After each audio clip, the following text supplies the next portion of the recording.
We had Superintendent Ed Pratt-Dannals from Duval Schools come down and participate in a live chat where he took questions from users online and then answered those questions, and the responses were typed for users online to view. The superintendent touched on a myriad of topics. He talked about the board now considering a change of the 2.0 requirement, which is a requirement for students to maintain their presence at a magnet school program. He talked about the board's consideration of that change and why they're looking into that. The fact that you emphasize to remain in the magnet programs, because there's still a lot of misunderstanding out there in the community that you have to have a certain GPA to enter the programs. You do, for instance, in Stanton, Paxton, and Rebalt's IB program, the International Baccalaureate program, but to get into the honors program, the most important factor is whether or not you went through one of the continuation programs through James Weldon or Darnell Cookman in the case of Stanton and Paxton, which is where most of the concern is right now. The 2.0 was put in '98. It was actually after I was principal at Stanton that came in. The focus really has to be, though, on whether students continue in those programs with a conference with the parent and the student and the counselor. Even with the 2.0, there are provisions for students to be provisionally held over and given another chance to improve their record. And so that same conversation needs to take place. The question on the part of the school board was, does that give some of our magnet schools an unfair advantage in that our comprehensive schools still have to work with students who have below a 2.0 GPA?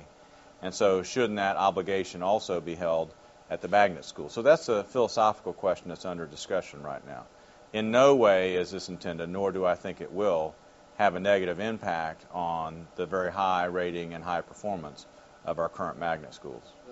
Everything from uniforms in schools to sibling preference versus military preference. I personally favor uniforms, but I also know that there are some issues that are worth fighting for and some others that are not as much. There's some research to support that uniforms help, but there's some other things that we need to do that are higher priority that help even more as far as academic achievement. Students' sibling preference is given a very high priority, but not the highest priority. The highest priority goes to students who live in the prior attendance zone and students who came through the feeder programs. And then the third priority is siblings. So they're given very high priority, but because of the higher priority given to the other two groups, it may be that the sibling does not get in.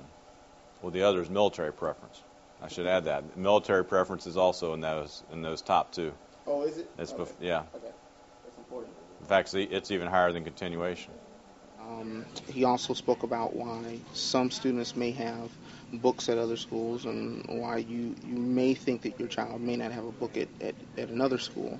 And so he spoke about that as well. So the responses were thorough, and I think you'll get a lot of information out of it. The student ought to be on one of two systems. Either they have a school set and a set to take home, which they just leave at home, or they ought to be issued a book that they use both at home and at school.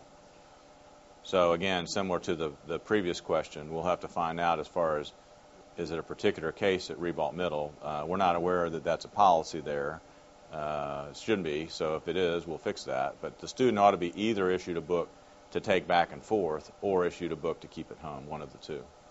For Jacksonville.com, this is Topher Sanders, Education Reporter.